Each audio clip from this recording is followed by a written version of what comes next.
So the rights and wrongs, the do's and don'ts for kids when they lose their parents at the age of 14, 12 and 6. Now I can only speak for me at the age of 14. So the last couple of episodes have been about losing your parents and what to do, what not to do, and the decisions that are made. There is repercussions to the decisions that are made, whether they're right or wrong, right? So there's either a good outcome or a bad outcome. There's very rarely ever any grey matter. For me, to go back to 1982, when I was 14, I lost my parents in the 11th of December 1981. The whole situation that happened in that space of time was less than desirable, less than honourable, and like I explained in my previous episodes, there's got to be rules, right? There's a standard that should be met. Kids should be followed up on as well, regardless whether they're with family or not. If they get separated from their parents for whatever reason and they move into other homes, no matter what, there should be a fundamental care for kids to be looked up on and made sure that they're okay. Now, I know there's mistakes made in the social services. There's quite a lot of them, actually. I'm not entirely sure how many of the people that are in the social services, running the social services, and the carers within the social services, what experience they actually have to do the job. The stories that I've heard, some of the stories that I've heard, they clearly don't have any experience or they don't care. Simple. There's far too many mistakes made in the social services. However, back then, 1981, 1982, there was no social service care. There was no... The only care that was given and shown around that time was the doctor getting phoned that night, the night that my mother and father were killed in a car crash. And the doctor was phoned and he was brought to the house and he sat three kids down like stepping stones in the living room with the doors shut. No other adult. And the eldest child, namely me, was more or less told, you're the oldest, you'll need to look after your kids and the kids and make sure that they're all right and keep these all together. And what a burden. But it wasn't a burden, but it's like, when I look at it as an adult, imagine putting that pressure on a kid. Anyway, that pressure was already on me anyway because of the nature of the life that I led. I was responsible for them anyway for a lot of their life, for lunchtimes, coming home from school, for coming home at the end of a school day, getting them into the house, getting them sorted, getting the table set, all the chores, right? But when we moved to school, and I gave you a brief overview when we moved school about standing at the front of the class and being made look like the class clown, because that's what it felt like. It was like the big arrows above your head pointing at you. Look at her, she's the new girl, blah, blah. It was awful. And I was a shy girl at that age. I wasn't an in-your-face out there like I am now. I wasn't an in-your-face in the nicest possible way, I mean that, right? Until I started doing karaoke in my 30s. And then I came out of my shell.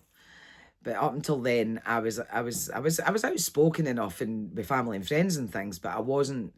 I would have rather have looked like a wallflower than put myself forward and any attention being on me. I was never one of them. But I remember when we moved school, and then you had the trauma of all of that. Standing at the front of the class, where are they going to put you? Finding a seat, who are you going to sit next to? All that stuff. And whilst my secondary school wasn't the most traumatic time in my life, and as far as the school was concerned, and the people that I befriended in the group that I ran around in at that time, it wasn't. It was the circumstances at home that was the worst. Anyway, I remember sitting... I went through and this is what I mean by repercussions.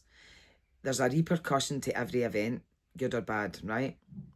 It's like a ricochet. And I remember when I used to walk home, or if I would leave the house for whatever reason and just go for a walk or whatever, and I remember sitting on top of the bridge that was between the primary school and the high school that I used to go to, My sister went to the primary school and I went to the high school. There literally was a bridge over the main road that split them up. And I used to sit on the edge of that school and dangle my legs, on the edge of that bridge, sorry, and dangle my legs over the railing that went over the bridge to prevent you falling off the bridge. I would have my legs through that. I used to just sit there. I used to sit there for, I don't even know how long. And I used to self-harm. It's been hard for me. Do you know, I've only ever told 2 people that in my whole life. I've only ever mentioned that to 2 people. I'm 59 this year, and that was when I was 14. And I always found that hard to admit. I don't know why, but I always found it hard to admit. I think a part of me was always quite ashamed of it. Can't really answer you why I would be ashamed of it, but I was partly ashamed of it, and I just partly didn't want to tell anybody. And at the time, when I look back on it, over the years when I've looked back on it, and I've remembered that short moment in time, because it was short-lived, I used to just pick up, whether it was a bit of glass on the ground or whatever. God knows I didn't give myself a disease. Glass or sharp stones or whatever, and I used to self-harm in the back of my hand or on my arms where nobody could. I used to just sit. I used to just sit till my skin bled. And I remember I used to do it in the back of both my hands and maybe up my arms. And I remember one time, it was never noticed until one time my uncle noticed it. And he said to me, "What's that?" "Oh, I fell and scratched my arm." And I fobbed it off and blew over it, and he just kind of accepted it. And that was fine. But see, when I look back on that time, and this is another, to take us back to last week and the week before's episode, this is exactly what I mean about noticing what's going on with children when something like that's happened to them. Something like that doesn't happen to a child and they get up every day. Well, most people, maybe most people do, right? But there's a fundamental change in a human being when trauma is applied, right? So when trauma hits you, whatever trauma it is, and losing your parents in a car crash is traumatic. It's emotional. It's traumatic. It's life destroying to the point where it should never ever go unnoticed, ever. And maybe it's because I've experienced it, right? I said this in my last episode too. Maybe it's because I've experienced it that I just wonder why it went unnoticed. I wonder why nobody cared enough to notice. I wonder why nobody looked deeper into it. I wonder, you understand what I mean, right? It's like and there's nobody to ask. They're all gone now, right? And I often wonder, when I think back on that period of my time when I used to just sit and dangle my legs over that bridge and watch the traffic racing underneath the bridge on the main road. It's a dual carriageway. And I used to just sit and sit and sit and sit until that skin broke. And I wasn't satisfied until that skin broke. And it was, even at the time, and I knew at the time what I was doing was wrong. I knew. I was intelligent enough to understand the why, even then.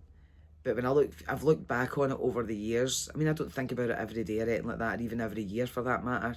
But when it does enter my head and I think back about what was going through my head at that time, and it was a feeling of invisibility.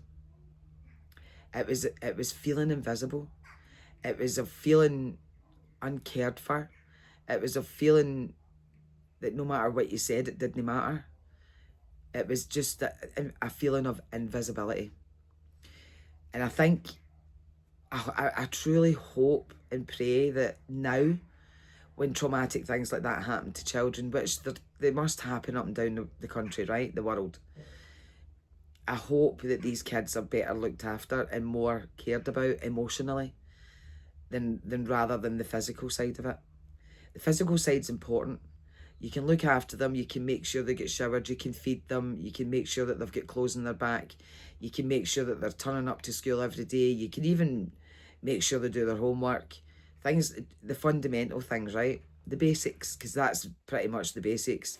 Making sure they're up in the morning to go to school, making sure they're fed, making sure that they've got clothes in their back. But it's that feeling of invisibility that's traumatic in itself as well. And imagine being in that situation, because it was about 6 weeks to 6 months after that happened, because I was moved to the new school. I was in the new school. I was away from all the friends as I knew them, that I'd grew up with all my life, that I lived in the street that I lived in, and we all, in the summer, we all got together and played rounders and tennis and whatever out in the streets till 11 o'clock at night. And people I went to school with, that absolutely gone. And I remember going back to visit. I used to go back to visit the school, and the teachers used to let me go in and sit in the class.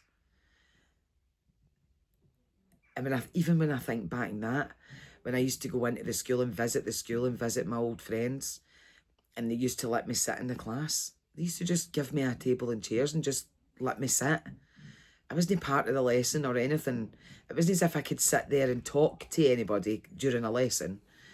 But every single teacher allowed me to sit in that class, to be with my old friends for that period of time. Now, why I wasn't at school, I can't remember the whole circumstances behind it. But I remember visiting the school a couple of times and was able to sit in the classrooms.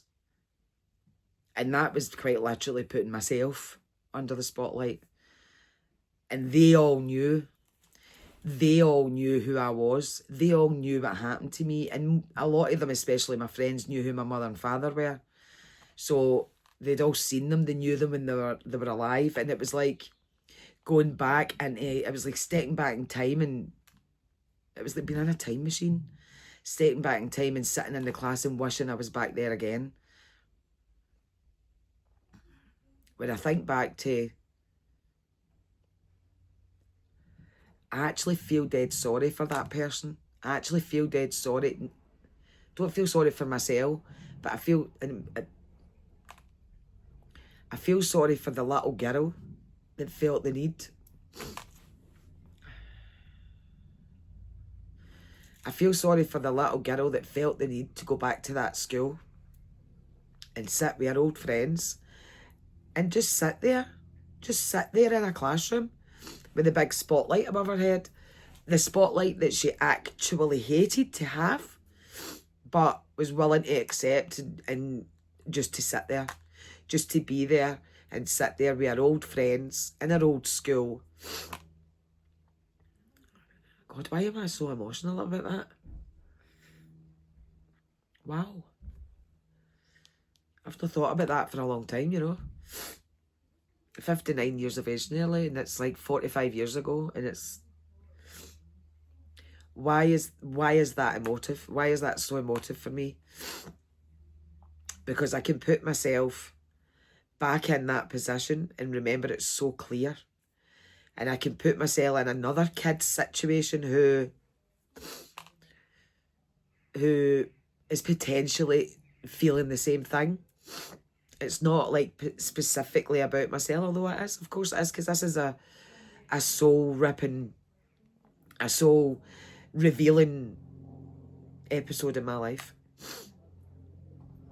Or episodes in my life. And weirdly, how is that one more emotive than the rest? My God. And I'm not deleting it. I'm not stopping the camera, because it's part of who I am. It's part of the learned... And if anybody that's watching this has experienced it, I want them to understand, if they're dealing with kids in this situation, these are the things that need to be watched and noticed. It was like going back to the house before they finally signed in the bottom line to sell that house and hand those keys in. And both my brother and I went back up to see the house. Emotive. I mean, I broke my heart that day. I mean, I ran away from my uncle, and I was grounded at the time, as I told you. I mean, grounded. Anyway, I went over, and her back door was at our front door, as you know, my adopted mum's. I call her my adopted mum. She never adopted me, but I call her my adopted mum. And I ran over to her and I stayed there for a few hours before I went back home. He allowed me to go there. Once again, left my brother. Honestly, when I think back to it. Anyway, I was sitting with her and I remember it's traumatic carrying yourself back to a situation that you'd no control over, and emotions that you didn't know what to do with them or where to put them because they were bigger than you. They're bigger than you. Certainly for a 14-year-old. Well, at that time I was nearly 16, because the house never sold until I think it was a year and a half later. Nigh on probably the 2 years actually, because I wasn't quite 16. I was 15. So it was about a year and a half, just about, after the accident that the house eventually sold. Because I remember thinking, oh, if they just kept that till I had turned 16, I could have had that house. I could have had the house. And the kids could have grew up, the same school, same pals. And I believe, rightly or wrongly, I believe that would have been a better solution. Anyway, I used to go to my school, I'll go back again. Like I said, I do run off at tangents. I'll go back again to visiting the school. And I remember there was a school play. They were doing a school play. And I get tickets for it. My old school. And I went away and I remember going and sitting with all my old classmates and watching the school play. And it's all the emotions that run through your head when you're in amongst the people that you grew up with. The school kids that you were friends with. My best mate at the time was Jacqueline, and she was, her mum and my adopted mum are sisters. So we all grew up together for I was 5 years of age. And I'm now like 14, 15-year-old, still at school. And I always kept going back. The whole 2 years until school was out and we were no longer, and I started work, I always went back. I was always revisiting that time in my life. And then I get married at 18. So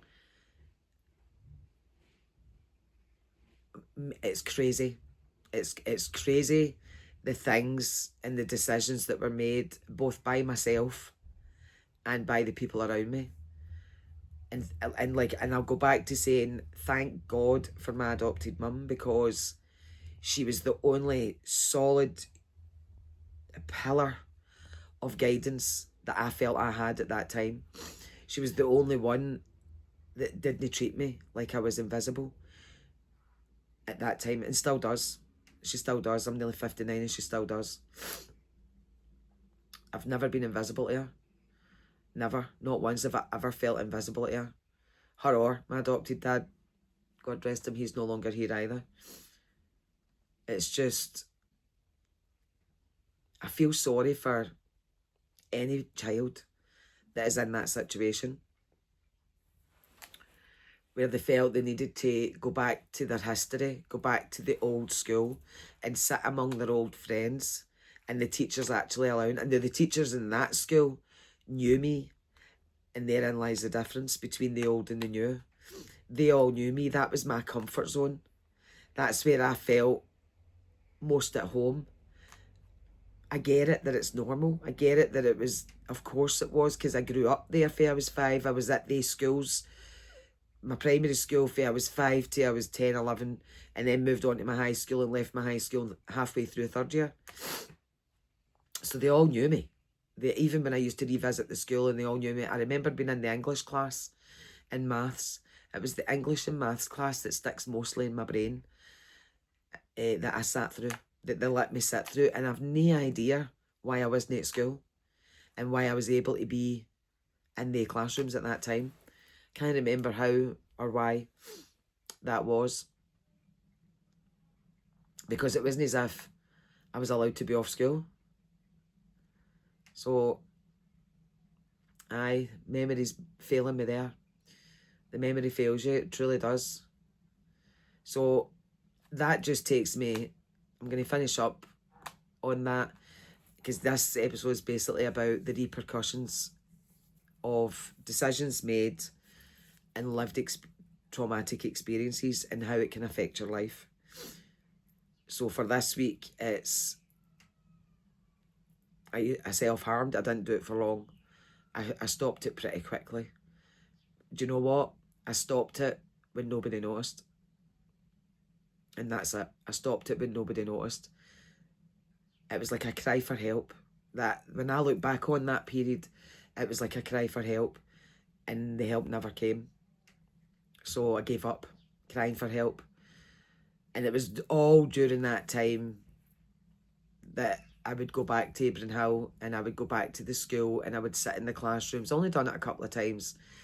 But when I think about me or any other kid that would do the same thing, it's pretty heartbreaking. It's pretty heartbreaking to know the emotions that's going on in your head, to know that why you felt the need to go back. Of course I felt the need to go back because that's where my home was. That was my home. I never ever felt at home anywhere else. It's pretty emotional, man, this week. So, and the self-harming, that's a cry for help. That's, for any kid that's doing that, is a cry for help. And thankfully, I had the wherewithal within myself to put a stop to that. Nobody else put a stop to that. I did. And there's a lot of people can't. There's a lot of people need help when they follow that path and go down that path. And it's all those learned experiences that have made me who I am today. And it's that I've got a very big thing about acceptance. I've always had a very big thing about any crap that happens in your life. If it's something you can't change or control, you have to accept it and move on. If you don't accept it for what it is, that you can't change it, that you can't control it, I'm not saying accept it, move on and forget about it. What I'm saying is you accept what happened and you move on with your life. Because if you don't, what's the alternative? The alternative is it can destroy your life. If it's traumatic events, if it's something that changed the path, the trajectory of your life in a very bad way, you have to live that experience, but accept it's like, I see the self-harming thing. That was where I learned my first experience of acceptance. I accepted that nobody was going to notice. I accepted that I was invisible, and I just learned to live with it and go on with my life. And it's accepting that I'd lost my parents, and accepting that I couldn't control or change that. And that didn't happen right away. But that did eventually happen. That I had to accept that happened in my life, and I couldn't change it, and they weren't coming back. No matter what I did or said, or no matter how hard I prayed, they weren't coming back, and that was it. And I had to accept that. And those were the times of my life that I learned the word acceptance and understood. I didn't understand it until later in life. And I'm a very big advocate of accepting what you can't change and control and moving on with your life, especially if it's having a negative impact on your life. You have to accept that you can't change it. You have to accept that you can't control it and make better decisions for yourself. That's what I do. I'm not saying I've not made bad decisions in my life, by the way. I've made plenty. I've been married and divorced twice. So I've made bad decisions, trust me. And that's only 2 of them. That's just the tip of the iceberg. But I'm talking fundamentally. Fundamentally, crucial, traumatic experiences that change the projection of your life and the direction that your life should have went, or where it was going, or where it was going to land. And there's nothing certain in life in any way, shape or form. There is no sureties in life. I've learned that too. And I get that as a near 59-year-old woman, that it's huge. It's very, very huge, the word acceptance. If you don't take anything else out of this episode, which I'm rounding it up shortly because we're nearly at 25 minutes, I can talk for Scotland, me. The word acceptance, if you don't take anything else out of this episode, please take that. Please take that. Please take that on board and let it absorb that information and start using it. Accept what you can't change or control and move on with your life and make better decisions for yourself. Do not let the trauma, the bad episode affect your life for the rest of your life, because that's how you end up with, or not all the time, but that's how sometimes you can end up with depression, sadness in your life, trauma continually rolling around your brain, because that trauma just sits on repeat and repeat and repeat in your brain, and you need to not do that to yourself.